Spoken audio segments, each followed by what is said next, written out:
যে দেশে লোক পাঠাতে যে প্রথম কথা হলো তোমাদের কাগজপত্র সব জাল, নকল, বেজাল, ভুয়া।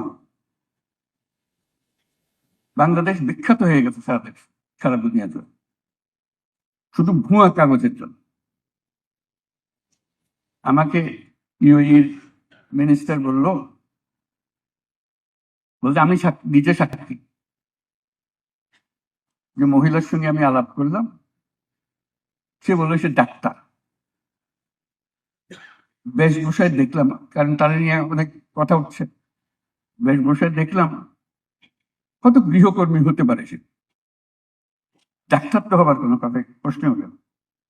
কিন্তু তার দাবি হলো আমার কাগজপত্র আছে, ডাক্তারের সার্টিফিকেট আছে তার, জেনুইন সার্টিফিকেট, এটা চেক করা হয়েছে, জেনুইন সার্টিফিকেট। অবশেষে তারা বাংলাদেশ থেকে লোক নেওয়া বন্ধ করলো।